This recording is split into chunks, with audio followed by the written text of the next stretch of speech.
Coming up on this episode of Nintendo Cartridge Society, a cozy show about dying and indie games. It's dangerous to go alone, so the Nintendo Cartridge Society goes with ya.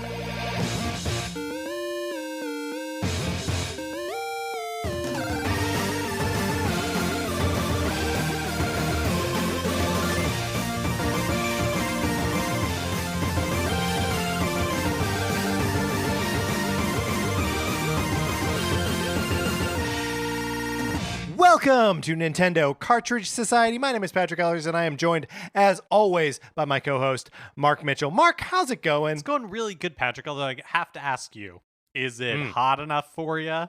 Oh my gosh, 99 degrees. Too much. I saw on my little weather app today, and it said also that the air quality was poor because of the fires, but then also an email from the electric company being like, hey, don't use your electricity between 2 and 9. So don't open your windows, don't have the air on, and by the way, it's 100 degrees. It's just, like the way things are.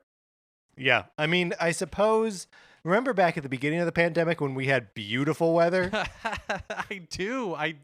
Man, are we nostalgic for the early days of the pandemic? Yes. Also, I mean, there will be a time later in our lives when we are like 60 or 70 where we will become nostalgic for even this terrible time. Is that wild or what? That is wild. Comforting in a weird way, but wild for sure. Yep. Oh, we'll look back on those Animal Crossing memories, those relying on. Yeah. And we'll even mix it up. My God, in 10 years, when we're like looking back on this time, we'll be like, yeah, Animal Crossing was a lot of fun. And then someone will be like, that came out during the pandemic, if you remember. And you'll be like, no way, that's right. Speaking of no way that's right, my copy of Sonic Forces, would you like to borrow it? You can if you own a Nintendo Switch. I guess, honestly, you don't need to own the Switch if you just want to borrow the game and like put it up on your shelf for a little while. All you got to do is email us at nintendocartridgesociety@gmail.com. And give us a mailing address that we can send it to. You play it or don't play it for as long as you want. You send it back. It is a successful program. It is currently active, which makes me happy. Mark, I assume it makes you happy. It makes me very joyful. I think it's such an important point that you brought up, where it's like this program is not restricted to people who own a Nintendo Switch. The purpose of the program is to borrow Sonic Forces. If you choose to play it, great. That's right. But you don't have to.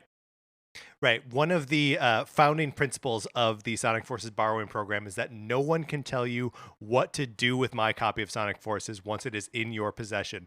You can keep it for as long as you want. You can try to sell it if that, I mean, I would ask that you not, but you can. Like there are no cops in this scenario. You get to do whatever you want with it. So it's a wonderful program. It's the ultimate freedom. I don't know why you wouldn't participate. Another thing that you can do that I don't know why you wouldn't participate. This is a bad transition. We would love your reviews on Apple Podcasts. Yeah, I mean, I love reading them. And here's the great thing. Look, I'm lazy. I only look at Apple Podcasts because it's what's easily accessible to me. But we love reviews no matter where you get our show, and we appreciate them greatly. So thank you to everyone who has ever rated us. Even if you didn't give us 5 stars, we prefer you give us 5 stars. It's not quite like the Sonic Forces borrowing program. True, we can't tell you what to do, but it is our preference. Right. I mean, honestly, it is my preference that people send my copy of Sonic Forces back. But if it doesn't happen, it doesn't happen. Like, I'm not gonna get upset about it. And if you wrote a review and you want us to shout you out, you can just shoot us an email again at Nintendo Cartridge Society at gmail.com. And we'll talk about it on the show. Now, here, guys, everyone, not just guys. I'm sorry to use a gender-specific collective pronoun. We need your Super Mario memories. We are coming up on Mario's 35th anniversary in October. We're going to do a whole month of Mario programming, and we're going to close it out with our favorite Mario memories, times when we were moved by Mario, when we were overcome with the joy of making Mario run and jump around, when we made our friends jealous because we had the Nintendo 64 and he didn't. But we want to collect your memories too, so we can talk about them. The show is going to be on August 29th, but we will be recording a couple days before. Did I say August or October? You said August, but it is in October. It is indeed October 29th. If you can get your memories to us by October 27th, that would be great. We can talk about them on the show. I'm really looking forward to that one, Mark. I feel like people have a long history with Mario, and probably have a lot of formative gaming memories tied up in Mario. Yeah, I think Mario Month is going to be a lot of fun. I'm really looking forward to it. It's going to be great. Mark, also great, the Indie World Showcase, which happened on Tuesday. That's what this episode is about. So let's just get into it.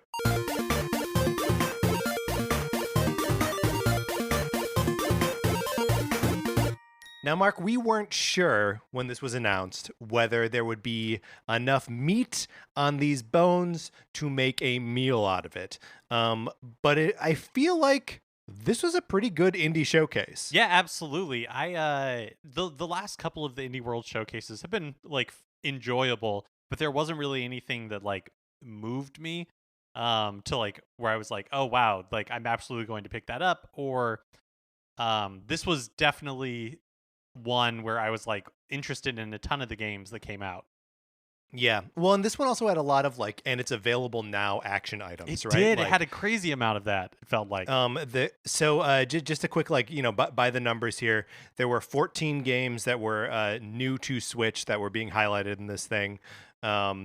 6 of them were available later that day, and then there were another 9 shown off in the sizzle reel, and a lot of those were games that we had seen in previous Indie World showcases, and then they closed off with a huge update coming to Untitled Goose Game, effectively making it Untitled Geese Game.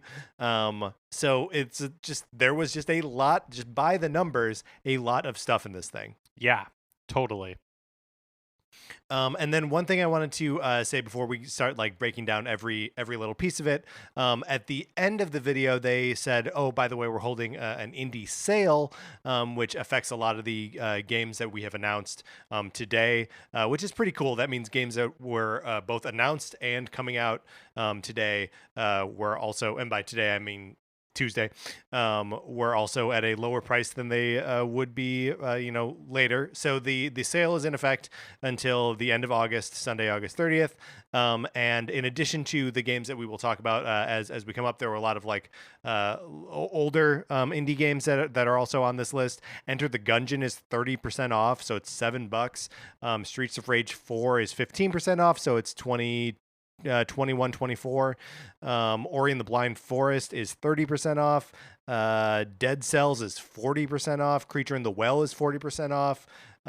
So a lot of indie games that you and I have talked about and been sort of excited for. Maybe we haven't tried them all out, but it seems like there is now is a good time to get bang for your buck on indie titles on Switch. Yeah, one game that I remember when it was revealed in an Indie World showcase a while back was Earth Knight. Do you remember that? The one with like the dragons and like falling through the sky and everything? And that one's on sale 50% off for $7.49.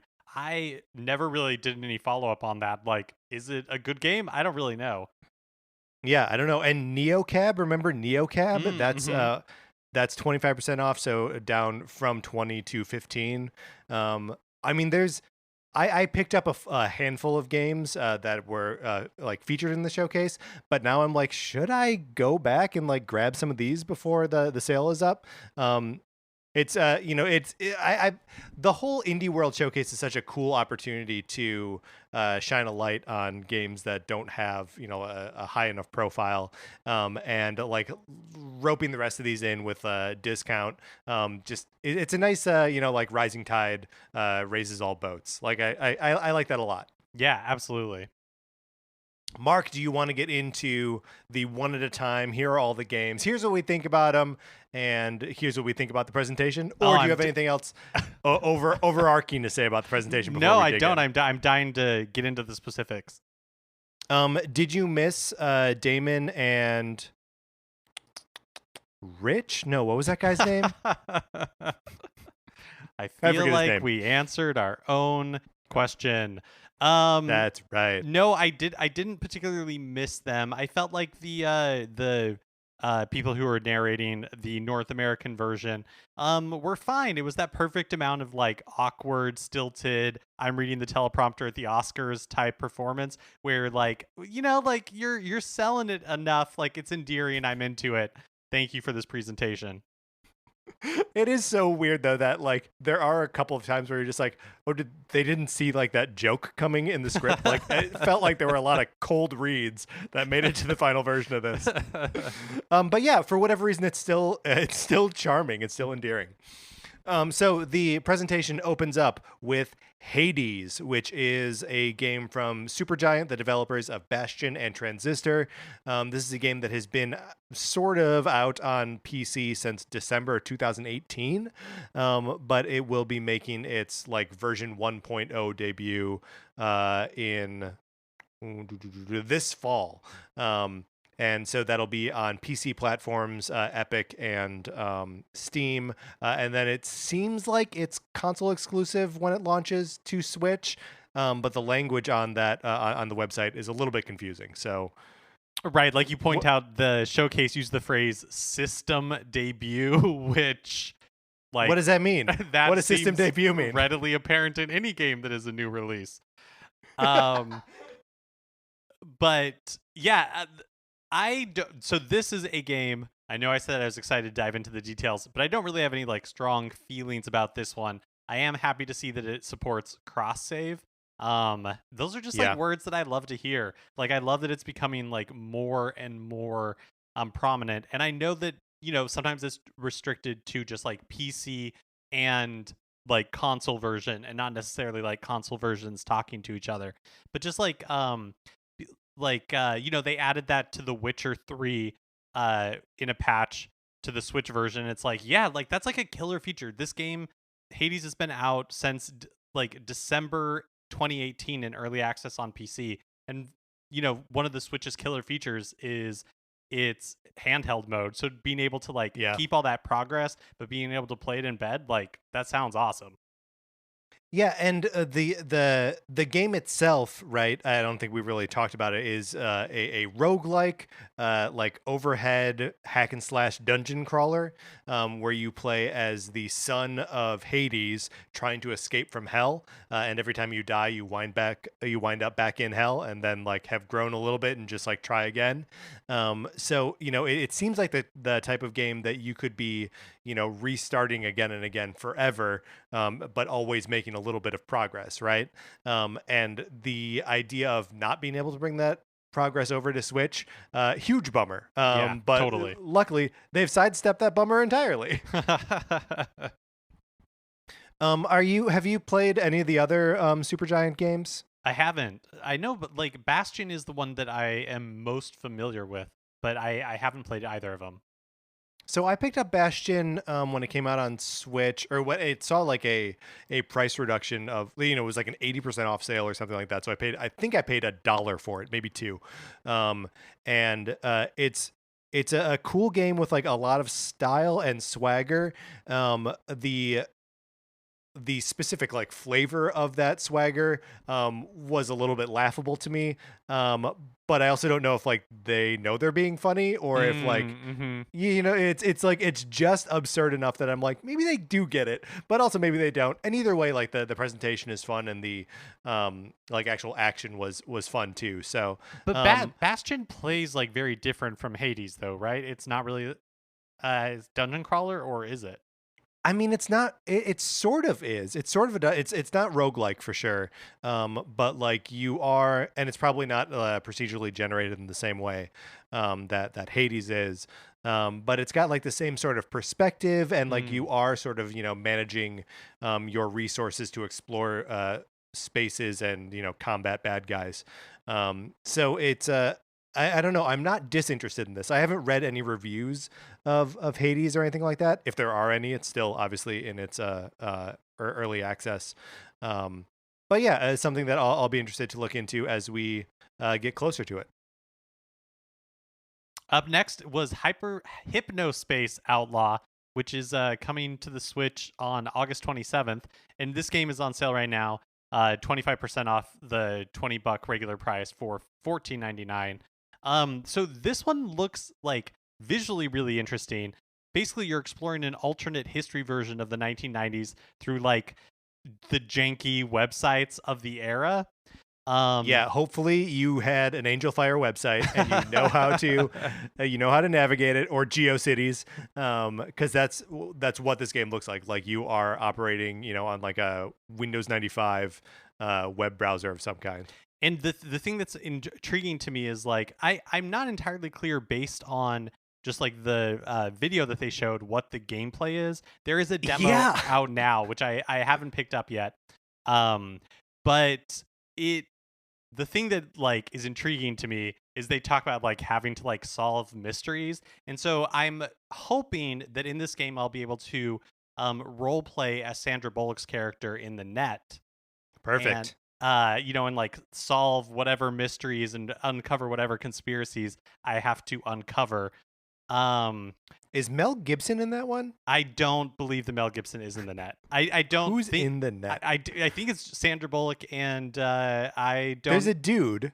Well, there is a dude. I feel like the 90s, we as a society would not have been able to handle the heat of a Sandra Bullock and Mel Gibson pairing. That's a great point. Jeremy Northam. I don't know who that is, but Dennis Miller is also in the net. But yeah, so I am interested in picking up the demo. I do have to call out again, like I really loved our narrators, and I hope we see them forever and ever. But they were talking about like, all like the trappings of early 90s websites, including GIFs. And GIFs are definitely not a 90s thing. Right. And also they made a joke about it because she said GIF, and later he was like, don't you mean GIF? Which, well, the observation about GIFs is suspect. I do like that they like got out ahead of that joke, that it's like, you see, internet idiots, we know what's like weird and funny about the internet too. We get it. We're hip. And I guess also like GIF at this point probably just means any sort of like animated like image on the internet. Yeah. And so I mean, what was like the dancing baby back in the day? Like was that what was that? I don't. It was an animated graphic on a website. Oh, you're right. Actually, maybe I'm the fool. I hate to say it because I've never been wrong before, but I guess there's a first time for everything. Is this how people feel all the time? GIFs? Yes, this is how everyone feels all the time. Oh man, that must be that's awful. I hate it's terrible. Feeling. Go back into your bubble. Yeah, as Mark mentioned, there is a demo available now. Also, the Hypnospace Outlaw Plus, which is an expansion pass, will be available at the time of launch for free. Mark, does this mean the game is already available on PC platforms? I'm unclear about this. I'm unclear also, although it seems that would follow a trend of a lot of the games that we're seeing here, where they're out on like other platforms, including Apple Arcade, but they're like coming to consoles. Yeah. Also should be noted that it is coming to the PlayStation 4 and Xbox Game Pass the same day. That's August 27th. Also, if I was creating a game that was about like the being online on a computer, I would probably just make it for the PC first. Yeah, I would make that thing run in a browser. And that was Hypnospace Outlaw. Next on the list is Spiritfarer, another game that has been out on PC. This one is available now on Switch for $29.99. This is the only game that was revealed on Tuesday, that came out on Tuesday, that is not subject to the sale. And our cold open for this episode, a cozy episode about dying. This is how they describe this game. It is a cozy game about dying. Mark, you mentioned to me that this one is of interest to you. You care to tell us why? Yeah, I think like the presentation, the idea, the just being able to like hang out in this cool, maybe kind of melancholy, a little bit sad world. Just seemed really appealing. I am coming to the end of Paper Mario: The Origami King, and right now there's not really any like big new release that's looming on the horizon for me to pick up. And so there, like this and a couple other games in this Indie World Showcase seem just like perfect games for me to like roll into next.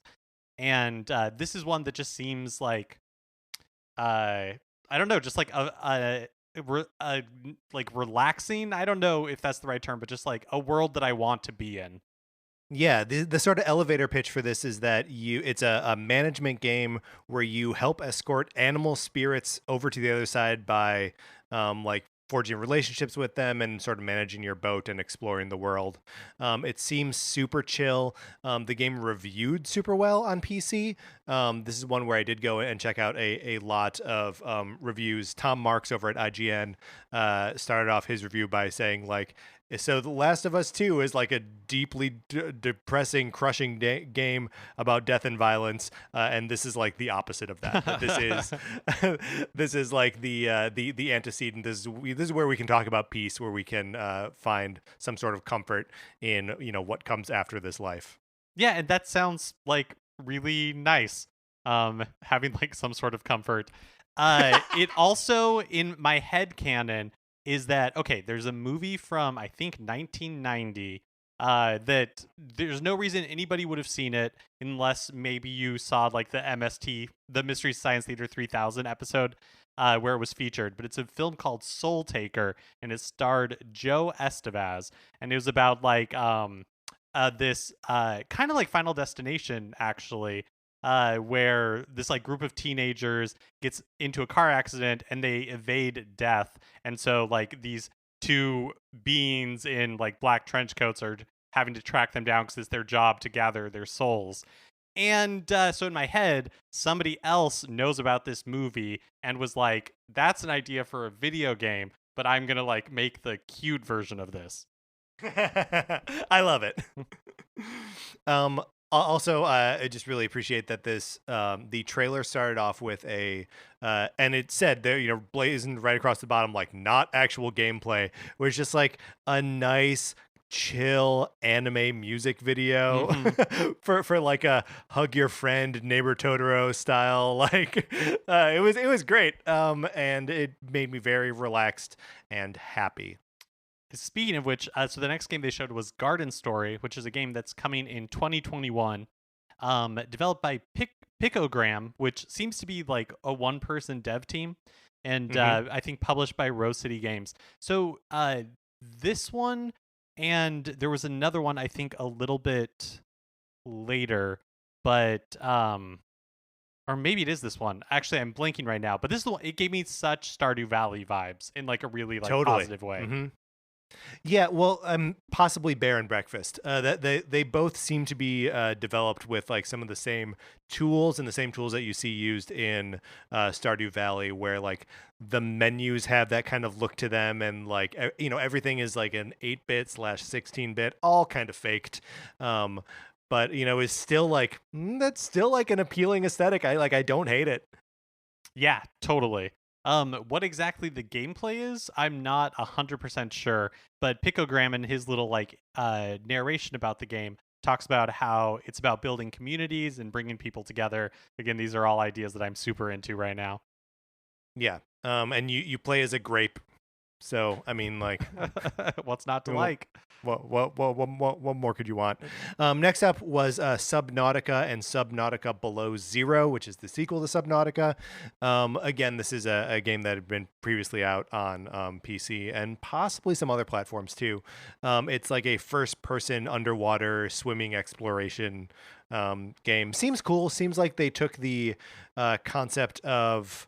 Oh, what was the name of that Wii game where you were like swimming around in the ocean? Yeah. Oh gosh. Yeah, we've got to Google it.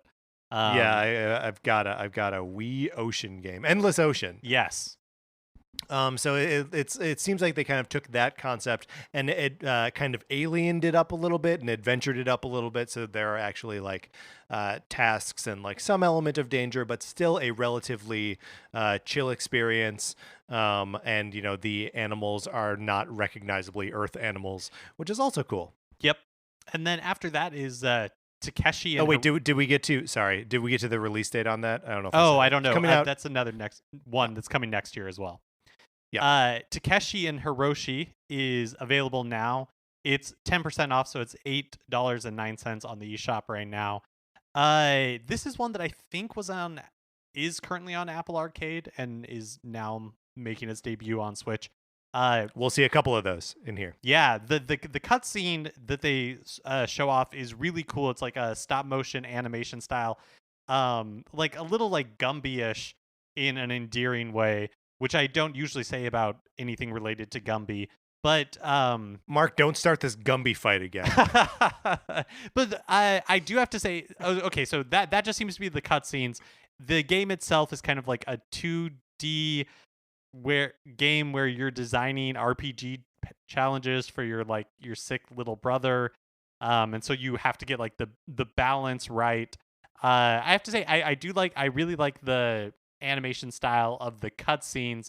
The game itself didn't really like grab me. Yeah, I think the sort of like RPG, the in game that you're having your little brother play, those feel very like of the mobile like graphic style, which would make sense if this was ported over from Apple Arcade. But again, available now, and it's for $8. So you could do worse, like Raji, an ancient epic, which actually looked really cool. This is another game that is available now, normally for $25, on sale, 10% off for $22.49. It is an action adventure game set in ancient India, taking inspiration from Hindu and Balinese mythology. This game looks really nice, looks really pretty. This is one that I picked up because I was like moved by the art style, and the music was neat and something you don't normally see in video games. I'm finding the gameplay to be a little. So it's like an overhead sort of hack and slash game with like a narrative guiding you through it, but all of the platforming feels very context sensitive. Like there is a jump button, but if you are not in front of a like platform that you can jump to, or like a platform that you can jump up to and grab, that's her roll button. So like and there are also like certain walls that she can like run up along the side of, like she's in the Matrix, but it's really only certain walls. So it feels like there are a lot of context sensitive or context specific button inputs that lead to actions, and I sort of want to just be able to perform all those actions kind of whenever I want. It's still a neat game, and I'm gonna keep going back to it because I spent $23 on it. But yeah, that is a timed console exclusive, out on Switch now. Yeah, it looks really pretty. One of the things that I thought was like appealing about it, more than just like the aesthetics, is that to me it reminded me of like the God of War games that they don't make anymore, like the Prince of Persia games that they don't make anymore. I feel like I don't really know what games are being made in this like style of hack and slash, and so I think it is cool to see like an indie game kind of filling that void, and a void that's not necessarily like a Zelda like or a Metroidvania. Like to fill that space, I think is pretty interesting. God of War is an interesting like hallmark for this, because like it is similar to that. It's pulled out even further away and obviously way less gruesome. But also like there really is, it is super novel to have a game that is based in mythology that's not like the 3 or 4 different like mythologies that everything plays in all the time. Like it's nice. I know I'm never going to encounter like a unicorn or a dragon or like it's neat to be dealing with like a whole different palette of magical stuff. Yeah. Up next was Bear and Breakfast, another game that's coming in 2021. This one looks really fun, really cute. So basically you are managing a bed and breakfast as a bear named Hank. Now I have one note on Hank. Or just really a comment, not a note. Nobody has to listen to me. So Hank has like a tuft of hair on his chest. Yes, which like he sure great. does. But when he's in profile walking, they look a little bit, for whatever reason, it looks like breasts. It does. It looks like breasts. I can't help it. I'm sorry. Those are just facts. We can move on from it. We never have to mention it again. Well, it's just it's weird that like normally when you see like a tuft of hair like that on an animated character, it's not rounded. right? Like it's got like an edge to it. And if his hair tuft had like little, Bart Simpson like jaggedness to it, like it would be fine. But yeah, that he's got, it's like a little poof in front of him. I am grateful that that we agree on this. I'm with you, Mark. I feel validated because I immediately was like, those are breasts on that bear, and it wasn't. It's just a tuft of hair, and I'm fine with it. We're moving on. It's a really cute game. Almost does look very like Animal Crossy, but like Animal Crossing slash Stardew Valley is Yeah. how it came across to me. Yeah, you're moving furniture around, trying to make the bed and breakfast like an appealing place for your visitors. Seems cute. Again, that one comes out in 2021. The next game available now is A Short Hike. This game is $7.99 or 10% off is $7.19. I picked up this game because I had heard only wonderful things about it on PC. And this is they describe it as a compact exploration game. And in the short time that I've spent with it, it feels like a sort of overhead view Breath of the Wild without like the violence. Yeah, I've heard it described that way as well. It also, this one again kind of seems to me, I picked it up. I haven't had a chance to play it yet, but it looked just like so much fun, so cute. It also seems to have a little bit of like an Animal Crossing type vibe, but maybe it's just because there's like anthropomorphic animals that are you can like talk to, and maybe that's all it takes for me. I mean, so in this game, you play as a bird who is like depressed, but on vacation with their parents, and they go to this mountain. And the whole game is very open, right? Like at any point, you can go to anywhere on the island and try to climb this mountain as best you can. And while you are interacting with people, you get like little micro goals. And all of those goals are you just kind of keep them in your head. There's no like quest log checklist or anything like that. So it is just remarkably open. And the whole point of the game, as far as I can tell, is to collect gold feathers, which will increase your ability to glide, because you're a bird, or to climb. So again, just like Breath of the Wild, you are really working on just your stamina to get higher and higher as you go. But there's no like danger. Like you don't die at any point. Like the people that you encounter will like challenge you to a foot race, or someone one of the early characters you meet is making a sandcastle with a shovel, and you're like, hey, can I have that shovel? And they're like, no, I'm using it to make sandcastles. And you're like, what if I get you a smaller shovel, like one that is used to make sandcastles? And he's like, oh yeah, then I totally trade. And so like you just do these like simple little quests and just like make other characters' lives better, make your own life better, and get further up this mountain. It's really cool. It's got this great, it's clearly a 3D game, but it has this like pixelated filter on it, so everything looks like it's kind of 8 or 16-bit, but like the camera's really dynamic, and it just I really can't say enough good things about the like hour and a half or so that I've spent with it since yesterday. Yeah, I'm really excited to dive in. So up next was Card Shark, another game that's coming in 2021. This is from the same development team that made like the Reigns games, which was like another like card-based game that I don't know that much about, so I won't even pretend. But this one, like visually, and even I don't entirely understand the gameplay just based on the trailer, like the footage that they showed. Right. But it seems really interesting and it looks really beautiful. So it takes place in like 18th century France, and you are trying to you're just like a card shark. And so you're trying to scam people seemingly. Yeah, it is a game about cheating at cards, which, like, come on, that's so cool. It was introduced by one of the developers who like started off. It looked like he was doing a magic trick where he was just like pulling the aces out of the deck, and then revealed that the deck was all aces. So like it's good silliness and seems to be like really self-aware.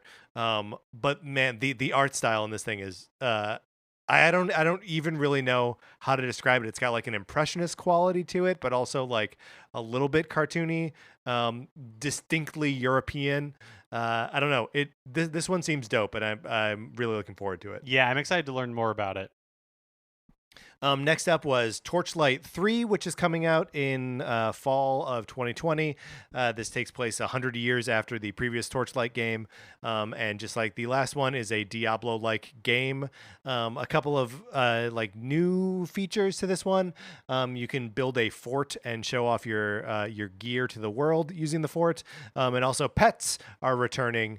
And the pets have their own stats and skills. And if you get it on Switch, there is a special red fairy pet that you get by buying it on Switch. Mark, have you messed around with the Torchlight games at all? I haven't. Torchlight is interesting to me from like a business perspective because they really kind of like found their footing while there was no follow up to Diablo 2. And so while Blizzard was like working on Diablo 3, like there was this huge gap in the market, and then Torchlight came in and like filled it. Especially Torchlight 2 was really big for a while. It might still be really big, but I feel like since Diablo 3 came out, that is such like the huge gorilla in that genre of games that I'm curious to know like what the Torchlight 2 community is like, and what like the appetite for Torchlight 3 will be. I know that Torchlight 2 is like super well regarded because it was giving people what they wanted, which was like a Diablo game that, you know, like a new Diablo game when one didn't exist for at least like 10 or 15 years. Well, but I mean, are we sort of approaching that same scenario now? Like Diablo 3 has been out for a while, and like there is no, like we know that Blizzard is working on a Diablo 4, but like, you know, didn't they show off like the mobile Diablo game? This is now like a year and a half ago. Yeah, to much like rending of clothes.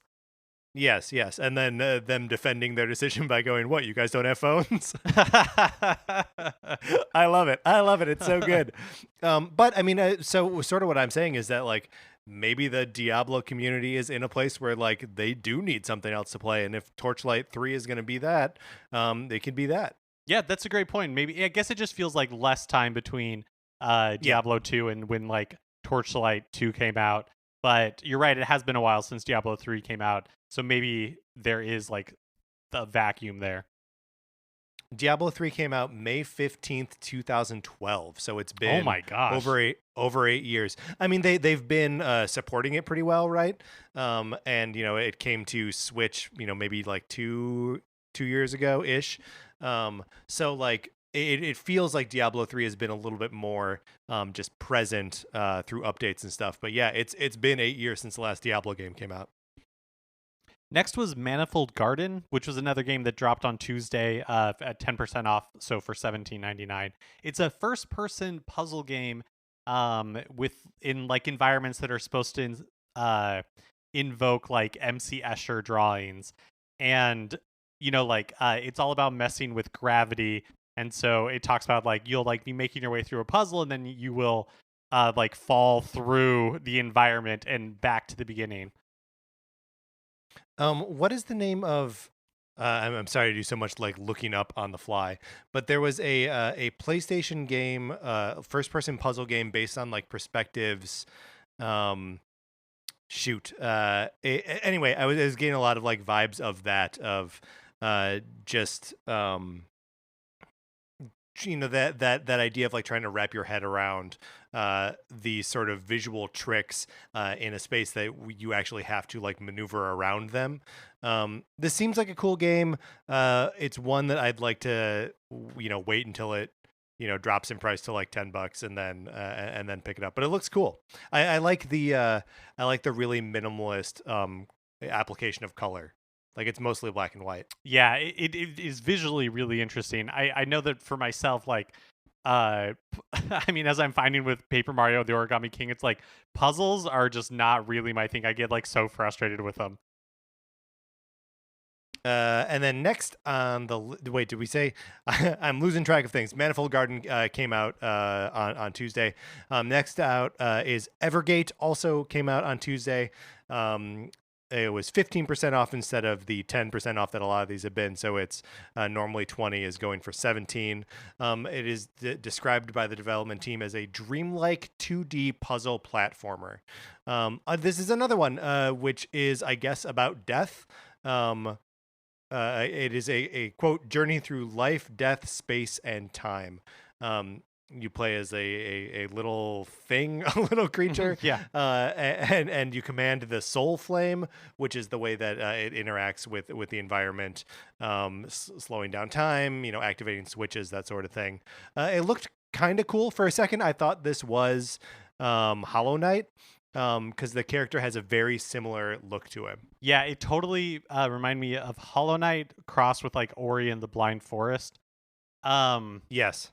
But I was joking with friend of the show in June after this presentation that like in the future all indie games are going to be like Metroidvanias, yes, Souls-like games like based on the Dark Souls series, or really adorable games about death and mourning. Am I thinking of Superliminal? When the perspective, because that's also coming to this to Switch. Maybe I'd believe it. I would believe it too, but I feel like it's something else. In any event, no, that's a perfect observation. And all characters in all indie games will have giant heads and be chased by a spider at some point. Okay, so that sort of concludes the like main portion of the presentation. So we move on to a sizzle reel. Mark, I don't have solid grasps of all the games that are shown off in the sizzle reel. No. So, but let's try to figure it out. The first one was Haven, which is coming out later this year. This one almost didn't look like an indie game to me. Like, it looked like there were characters moving around in like a big 3D space. I don't know. Yeah, I mean, honestly, a lot of these just kind of like blur together for me. Great point. So I don't even really remember what Haven looked like. All right, that's good. Going Under is another one that we only got like a brief glimpse of. It's coming out September 24th.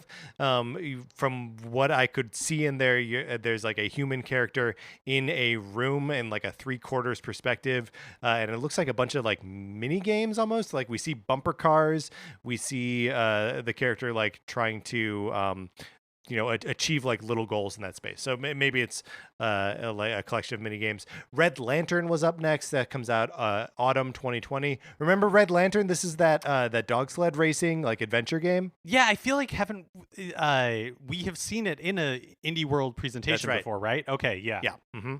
Yeah, and got like a deeper look into it at that point. This was sort of just a reminder that it still exists, and it should be coming out this fall. Which again, it's where we are at the end of August, so like this fall is upon us. Next was Unrailed, coming out September 23rd, which is like a train track management game. Has that like Minecraft-y sort of visual quality to it. There's a demo for it. It's out today. Struggling, which looked gross. I don't want to talk anymore about it. It comes out August 27th. Inmost. Mark, do you remember talking about Inmost? I do not. I don't. So Inmost was in a previous indie showcase, and it's sort of like a moody 8-bit platformer where you play as 3 different characters. It's coming out August 21st. I pulled some funny bullet points from Nintendo's description of the game. Bullet point number 1, venture into a hauntingly atmospheric pixel art world. Number 2, 3 main characters, each with their own unique gameplay styles. Lure enemies into lethal traps, solve environmental puzzles, and utilize your scythe, hookshot, and pickaxe to avoid a gruesome end.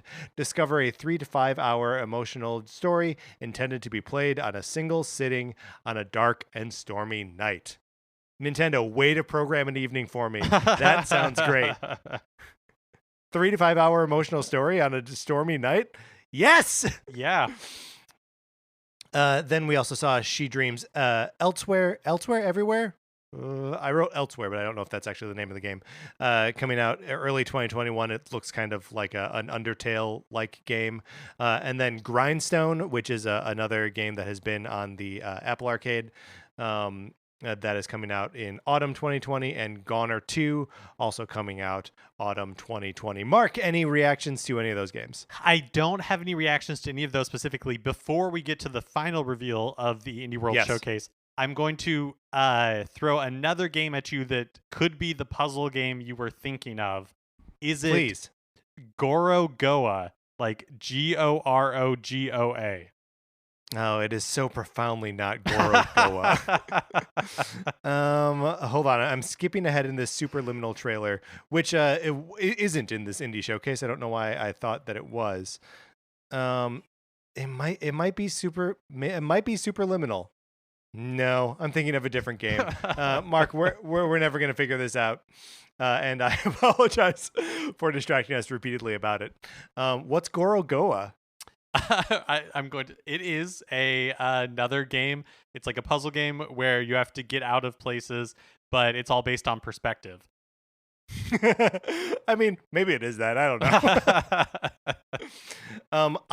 I'm gonna keep searching. You tell us about Geese Game. Yeah, okay, so the final reveal from Indie World Showcase is that Untitled Goose Game is getting a free update that adds co-op on September 23rd, and that a physical version of the game is also going to be releasing. So I bought Untitled Goose Game, and I think that playing it in co-op would be a ton of fun. It's not. Did they say if it's like couch co-op or if it's online or if it's both? They did not specify. But yeah, like playing this game with a friend seems like so much fun. Some of the most joy that I got out of Untitled Goose Game was watching other people play it and watching like the fun they were having and the interesting ways that you can complete the challenges. And so being able to like have that experience with another person in real time just seems like a blast. I'm looking forward to it. Untitled Goose Game is one that I did not pick up, but the ability to play it with another human being, like I can definitely get Sarah to play this. I assume it's just going to be a couch co-op and not an online experience. But you know, maybe it will be, and we can play it together. Yeah, that would be fun. Mark, I figured it out. Coming to PlayStation at some point is a game called Maquette, Maquette, where there's you're in like a domed structure, and in the middle of the domed structure is like a model that is also that same dome structure. And if you pull something out of that structure and like move it, it will have moved in like your real space as well. Can I ask how you found it? I mean, I still think you're wrong. I still think the game you were thinking of was Gorogoa. But how did you figure out this answer? So I figured this out because I remember this summer sometime PlayStation having an event that wasn't an event, where they just showed off a handful of indie games on their Twitter. So like instead of packaging them all into one video like Nintendo has done for us, they're all just now stray links on PlayStation's Twitter account. So I searched for PlayStation indie game reveal July, and I just hoped that it was July that this happened. It was July 1st, so I got lucky. And I saw the list and was like, Maquette, that's it. The way you're describing where it's just like a bunch of loose links, doesn't that feel like just like the summer of gaming? Remember how like in place of E3, yes, like all these places were going to be doing their own like summer long event? And that to me, from my perspective, just turned out to be like regular news coverage. Yes, it's just every company in the world was like, yeah, we're just going, when we have, look, we are going to do our own tiny little events all the time throughout forever, and it's just like, yeah, that's not E3, that's not the point is to concentrate this, and so there's so much happening at once that, you know, again, it's the high tide raises all boats. Like, let's get eyes on everything at one time so we can actually care about it, instead of it just being like news. Okay, Mark, rate this indie showcase for me out of 10. Yeah, this was a great like 8 out of 10 for me. I really enjoyed this. Yeah, me too. I picked up 2 games, Raji, the ancient epic, and a short hike. I will probably grab a few more. Spiritfarer looks awesome, and it's supposed to be super fun. So like, yeah, there's a lot on here that I want to play right now. There's a lot on here that I'm looking forward to playing in the fall, and even more that I'm looking forward to playing next year. So that's a good Nintendo Direct. Yeah, absolutely. All right, Mark, let's close this out. I would like to know, of course, how everyone else felt about it. So if you had a different reaction or just want to say, yeah, I think the same way you do, you can email us at nintendocartridgesociety@gmail.com. But also, Mark, I don't know if you had the unfortunate pleasure of watching this thing with the YouTube comments on. Oh no, I hit that so fast. I usually hide it so fast, but for whatever reason, it was just like running crazy in the corner. And it is insane what some people expect from an indie world showcase. And I don't know if it's actually people expecting it or just like spamming Smash Brothers, just for funsies or what. But it was chaos. Nintendo fan community, be better.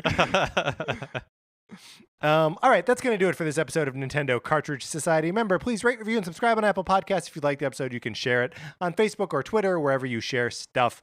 You can follow us on Twitter. I'm at Patrick_Ellers. Mark is at MKE Mitchell, and the show is at Nin Cart Society. We also have a Facebook page, which is just Nintendo Cartridge Society. Olivia Duncan made our logo. Our theme music is provided by 8-Bit Betty. You can get more of his music by going to 8bitbetty.com or by listening right now. For my co-host, Mark Mitchell, this is Patrick Eller saying I was thinking about Gorogoa. Mark was right. Thanks for listening.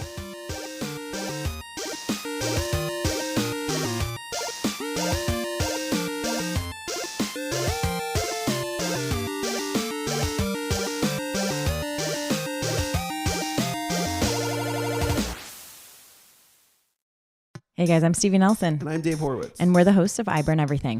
It's a podcast about food and relationships, which, if we're being honest, are 2 out of the 3 things people want to talk about anyway. What's the third thing? Netflix. Okay. We'd like you to rate, review, and subscribe if you like it. Anywhere you listen to your podcast. Apple? iPod? Stitcher. Do you still have iPods? If you have an iPod, do it on an iPod. I don't know. If you have a Zune, do it on your Zune. It's probably hard to even charge them now. Yeah, good luck. And if you have a Tamagotchi, you can't do any of this. Yeah, you can't stream audio on a Tamagotchi, but you can feed them. Yeah, you still keep feeding those little buggers. They're hungry. Bye. Bye.